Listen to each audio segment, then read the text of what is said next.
Welcome back, friends. In our previous session, we have gone through the I/O structure and the storage structure, and we have also found the differences between the device controller and the device drivers. And today, our current topic is the computer system architecture. So, let us try to see or let us try to learn the general structure of a typical computer program. A computer system may be organized in a number of different ways in different textbooks or in different analogies. So let us try to categorize these structures in an easiest manner so that everyone can understand. The first structure, or try to understand what do you mean by the single process system. Single process system means a computer with a single CPU. So the modern computer systems, of course, they have more than one CPU. Let's try to understand how the computer systems have been evolved. Even there are some persons or there are some computers which even now they are running with a single CPU. So we try to understand from single CPU to many CPUs. Let us try to understand the single process systems.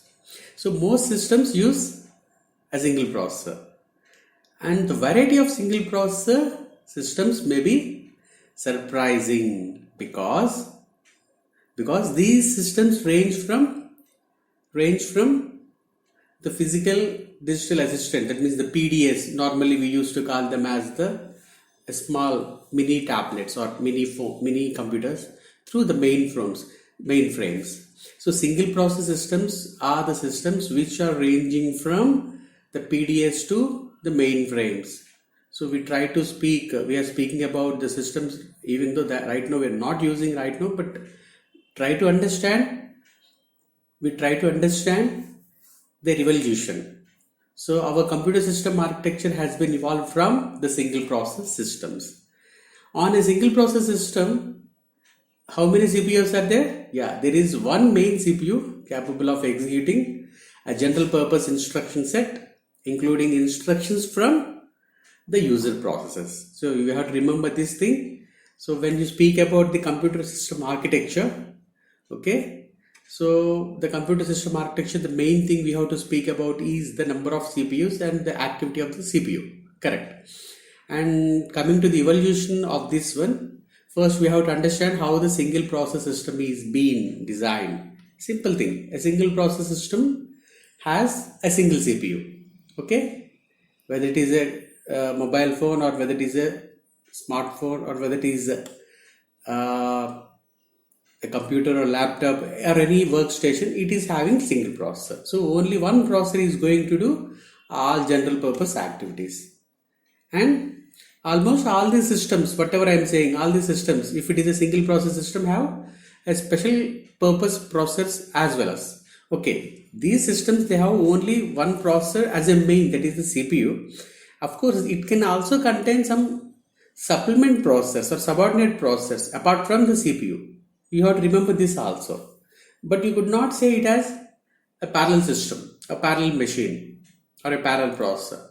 Of course, such kind of systems have more than one processor, but the main processor is the CPU, and remaining there are subordinate processors which does not take the responsibility of the CPU, rather they have their own job. We have to remember this thing. So that's why we are calling them as the single processor systems. These systems may come in different form of device specific process. These systems may come in different forms, like the disk keyboard or the graphic controllers or the mainframes, or they may take in the form of more general processors. See, these processors are particularly being assigned for each device. Each processor may be assigned for each device. You can assume like that. So they are not the actual CPUs, but in that systems it contains only one CPU, and the remaining the secondary process or the supplement process, or each processor may be assigned with one device, like a keyboard for one processor, a graphics controller for one processor, like that. But don't be confused with that. These process and the CPU both are not same, because CPU is having high computing, at the same time it is going to do a huge responsibility, whereas these process, they are confined, they are limited with a particular device only. So we have to remember this thing. So look at this picture, you can easily understand that. So how a modern computer system works. So you have a disk M, let it be the M, and you have some memory and instructions, and you have a cache memory, and this cache memory has been associated with the CPU, right?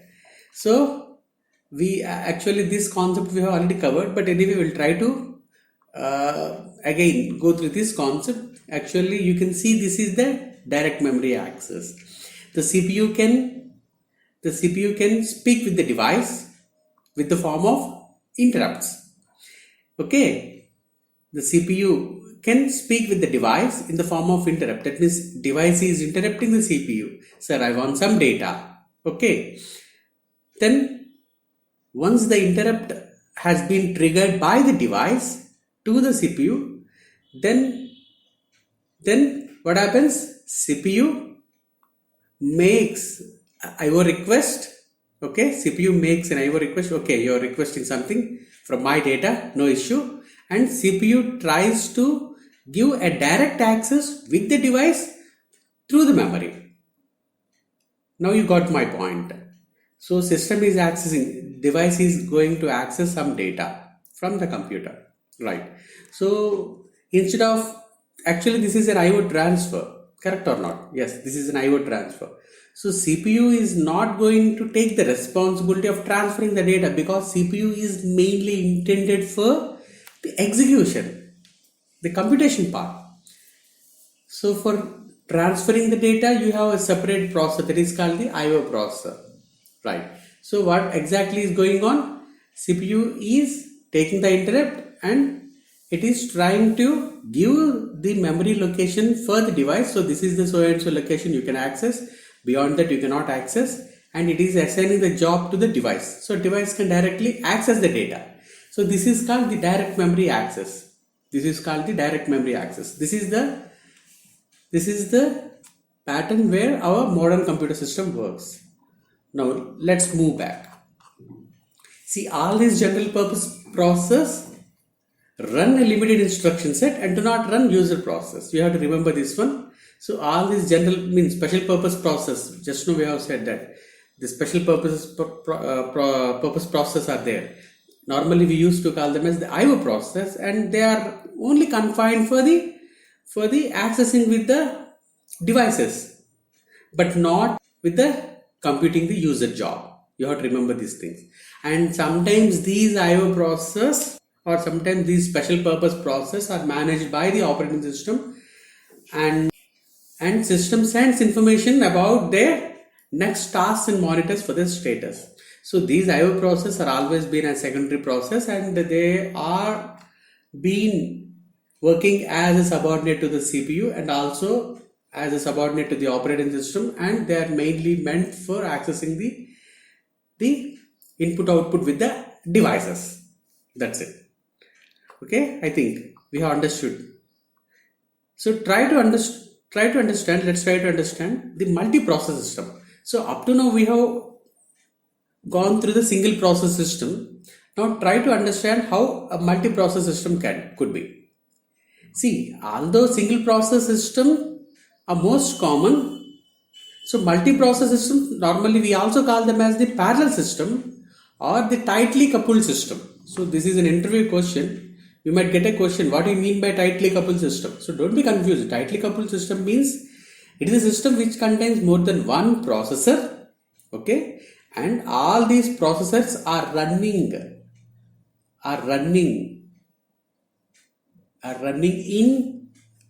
in a group manner, in a synchronized manner. Think like that. They are tightly coupled.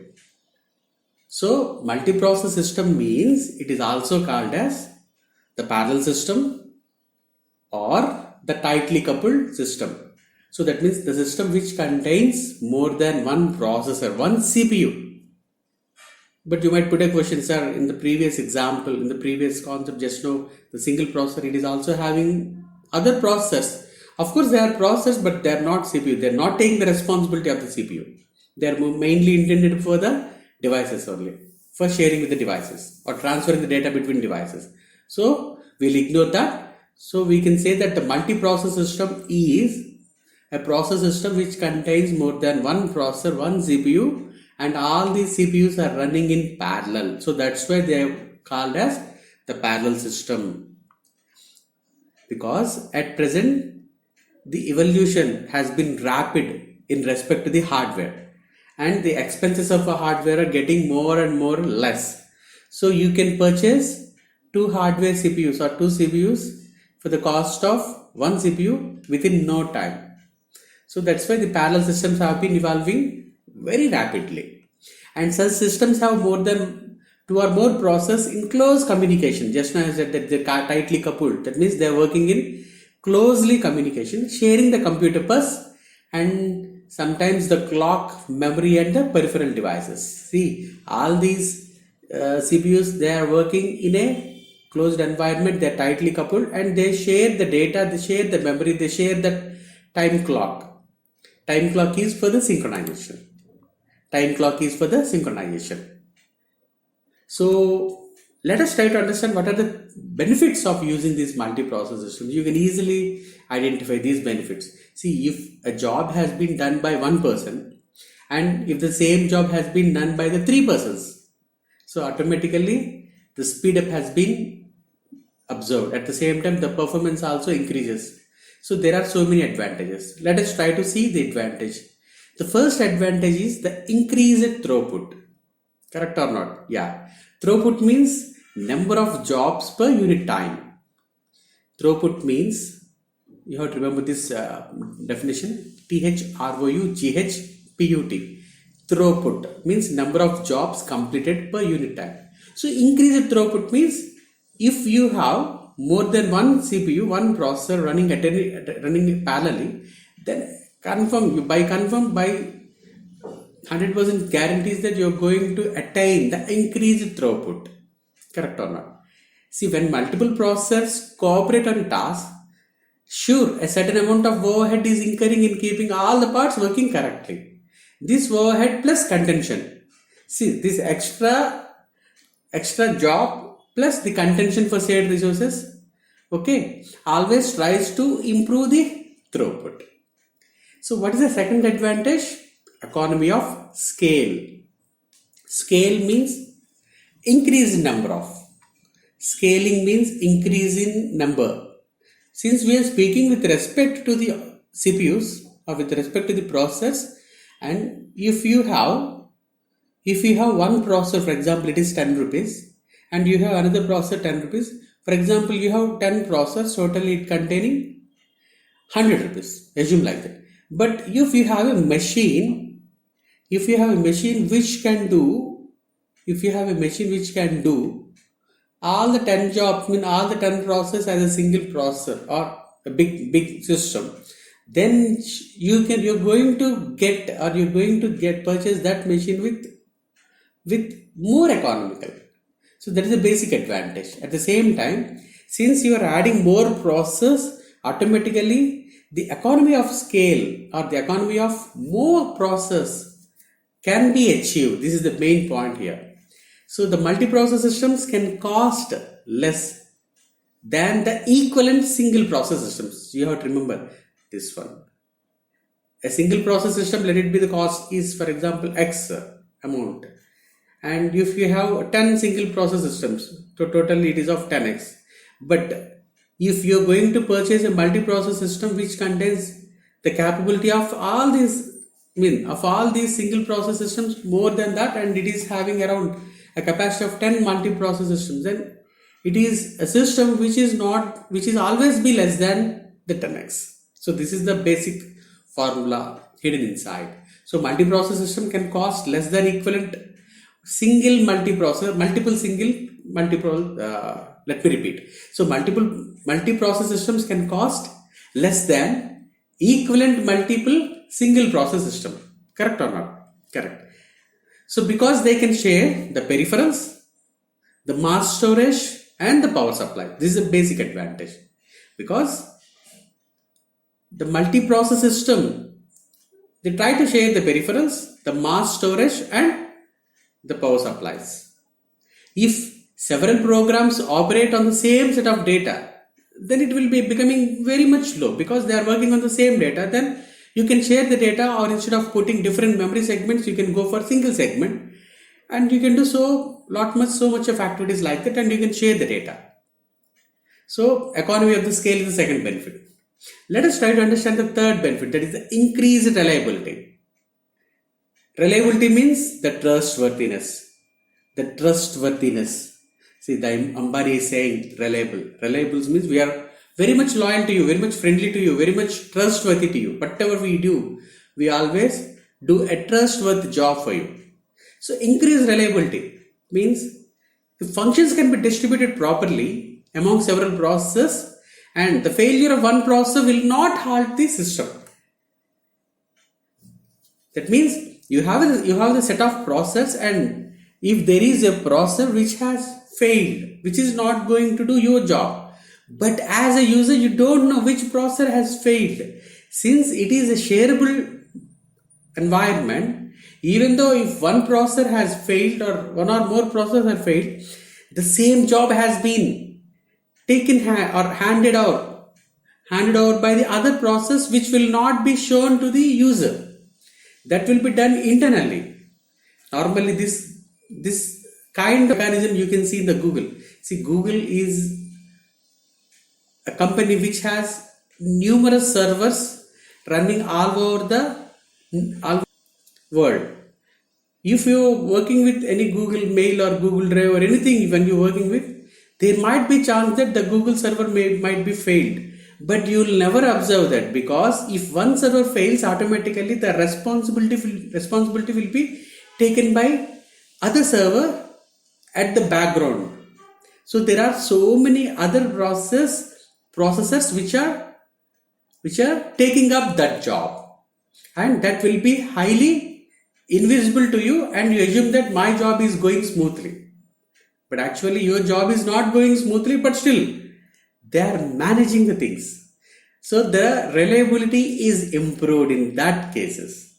So that means if we have 10 processes, assume that, and one fails, that means the remaining 9 processes can pick up the share of work which is being done by the one processor. So that the entire system runs only a little bit 10% slower, because it is having a overhead of 10%.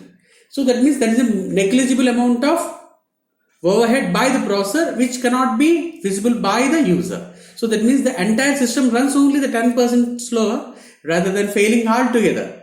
So that is the basic advantage of increased reliability.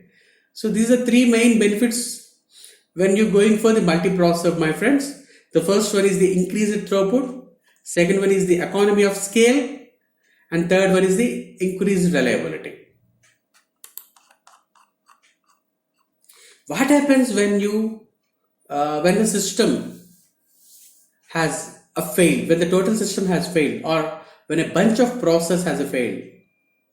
Then you need to know 2 things in this regard.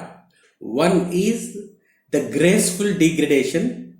Second one is the fault tolerant.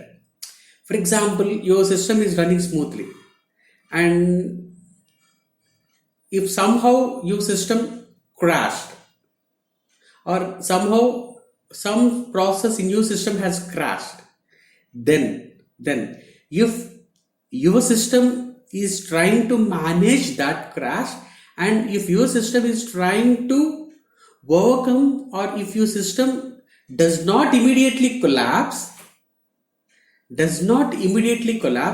and try to cope up with the user in doing or in completing the task, then I can say that that system is a fault tolerant. For example, we have persons, we got stuck with some disease. Let it assume like that. So once you got the disease, we're not going to die immediately. We have some resistance, natural immunity with us that makes us fault tolerant. So we've been tolerated up to certain extent. Like that, even though if your system is having any glitches or any issues, if your system is not going to crash immediately, and if your system is going to cope the works of you, then I can say that that system is the fault tolerant. Okay, and you can also say that a graceful degradation means the system is not going to degrade immediately. We have an acceptable degradation. Still the system is working with limited power, but still the system is not going to collapse immediately. System is working with limited resources, limited services, but still it is going on. Such kind of system is very much needed in the today's market. Otherwise, in certain sectors, for example, take the Sensex. If the complete server, means if all the servers regarding to the Sensex has fallen down or has crashed, then assume that the complete economy of the nation went to the zero. The complete nation has to start from scratch. That's the biggest disaster. So such kind of environment should always be kept with multi-process systems at the same time, and they always work in a fault-tolerant machines, or they have the capacity of this graceful degradation. So this graceful degradation and this fault tolerance should be, the solution is expensive because it involves in special hardware and considerable hardware duplication. So graceful degradation and fault tolerant are the two properties of the multi-process systems. And if you want to achieve this graceful degradation and fault tolerant to be high, then you need to incur a huge amount of expenses, because if once process crashes, you have to have backup process, backup memory, backup clocks, everything, etc. So for that, to achieve such kind of environment, you need to have very expensive hardware and software units. Now let us try to understand the multiprocess system kinds or the types. See, the multiprocess systems which are running today are of two kinds or two types. Some systems, they use the technique called the asymmetric multiprocessing. Asymmetric multiprocessing. Let us try to understand what is meant by asymmetric multiprocessing. This is a processing in which each processor is assigned a specific task. So each processor is assigned with a specific task, and there is a master processor which controls the system. So you can visualize that thing. You have a system which contains several processors, and each processor is running individually. I mean, every processor has its own task. But still, all these processors are being supervised or monitored by a single processor. So this is called asymmetric multiprocessing. So who is going to monitor? A master processor controls the system. Other processors, they are doing their own job. They are just looking into the task which is given by the master processor. So can we give any name for that? Yeah, we can give something like a master-slave relationship. Correct or not? The master CPU is monitoring everything. So the individual process are the slave process. And this master processor schedules and allocates works to the slave process. So this is the first kind, that is the asymmetric multiprocessing. If you go to the second kind, that is the symmetric multiprocessing, in which each processor performs all tasks within the operating system. Okay. Now we have to understand the symmetric multiprocessing, in which each processor performs all the tasks within the operating system. That means all processors are peers. There is no master, there is no slave relationship. So you can see the picture. You can see the picture of this one. What is the picture illustrates? The picture illustrates that each processor has its own set of registers as well as the private or non-local, private or local cache, and so every processor has its own set of registers, okay, and every processor has its own set of data in the form of the cache memory. Also, all the processors share the physical memory, means they are all sharing the common main memory. Physical memory means the main memory, the RAM, assume like that. So all processors are sharing the main memory, and at the same time all the processors have their own cache memory and the registers. See, an example of the symmetric multiprocessing is the Solaris, the Solaris operating system.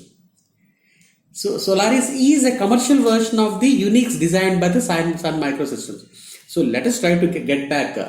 So Unix is an operating system. Normally we know that it has been developed by the Ken Thompson, correct or not? Ken Thompson is a really wholehearted person who does not kept the software code with him. He just made it as open source. He gave the Unix operating system, the open source code, to the world, to the entire community, user community or the programming community. The Solaris is one of the modified Unix operating system which made into a commercial one. So people are, whoever working with the Solaris or who are accessing the Solaris, they are not take it as an open source operating system. They are purchasing it. So Solaris is an operating system which is derived from the Unix operating system, and it is a commercial software. It is a commercial operating system. So it is a commercial version of Unix designed by Sun Microsystems. Who is the Sun? Sun means Stanford University Network, means there are some team of experts, team of students and faculty members working at Stanford University, and they have become a big team called as Stanford University Network Microsystems, Sun Microsystems. So the Sun Microsystem has taken the software code of the Unix, they modified that software code, they constructed the Solaris, and they made into a commercial version. Now let's get back into the symmetric multiprocessing. So the Solaris system can be configured to employ dozens of processors, and all these processors are running simultaneously, and this model mainly benefits that all these processors are running simultaneously, and n process can run if there are n CPUs. So that means if there are n CPUs, so each CPU can do each of their own job. That means n CPUs, n jobs, without causing any significant degradation or deterioration of the performance. If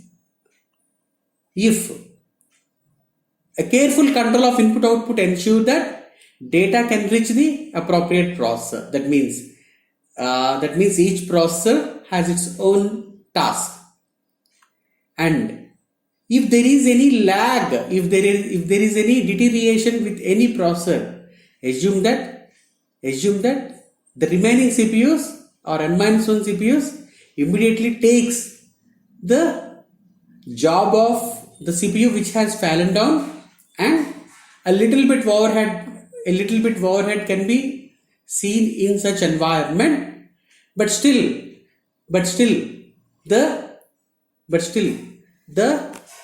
fault degradation or multi-tolerance, the fault toleration and fault degradation has been minimally observed. They're 100% observed, and the fault or the technical glitch will never be observed by the user.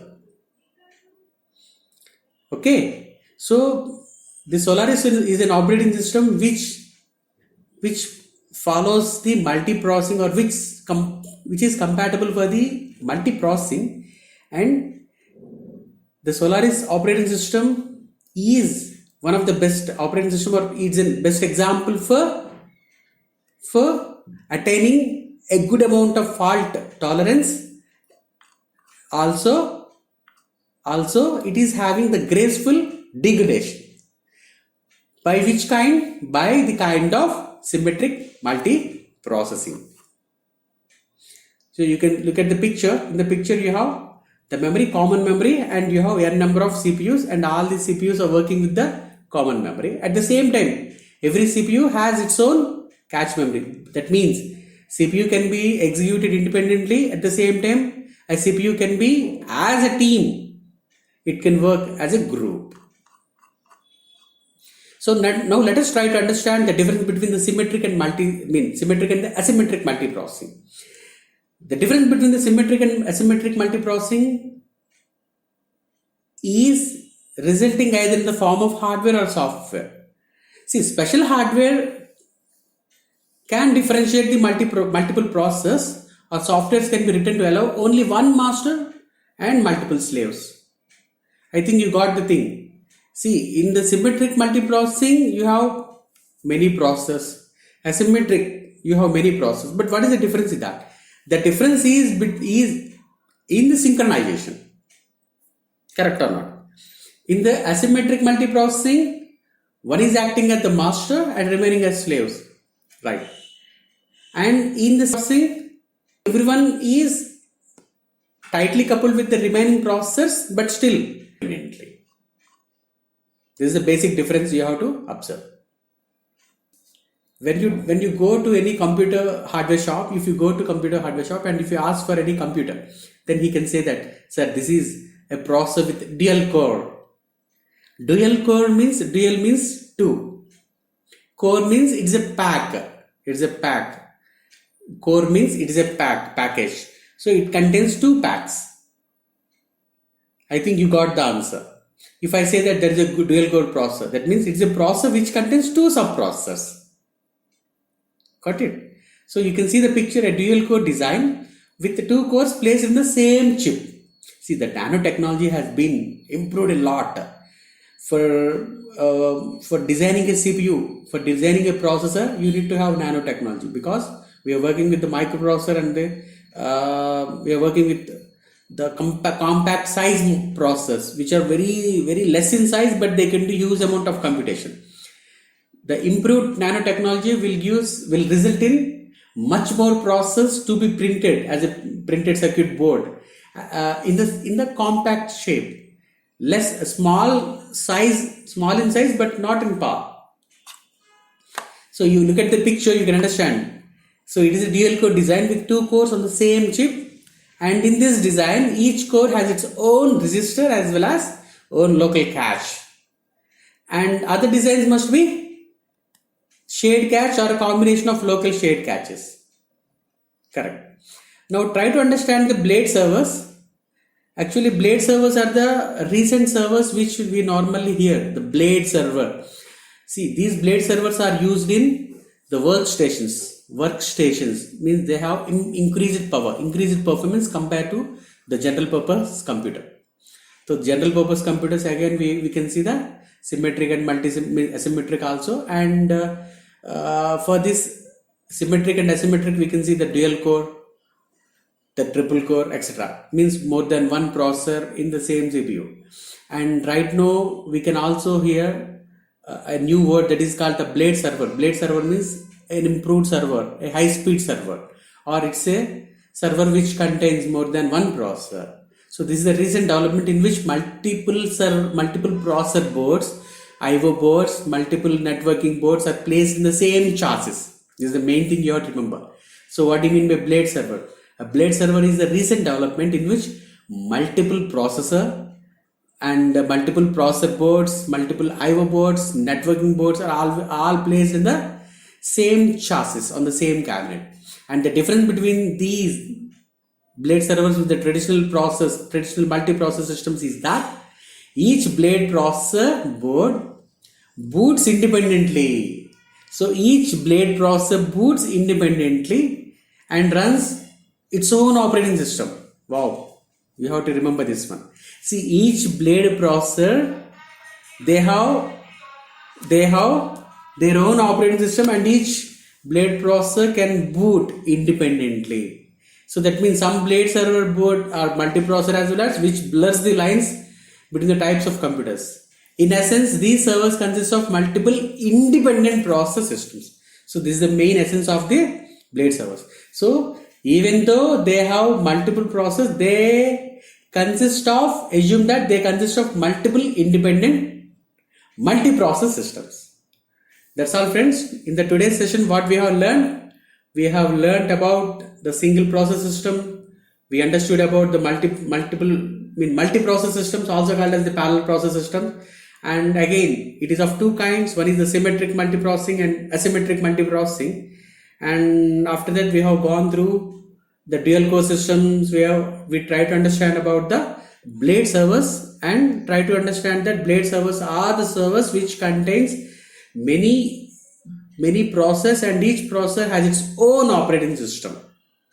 Okay, so each processor in the blade server has its own operating system, and that means this blade server consists of multiple independent multi-process systems. That's all, folks. We'll meet again in the next session.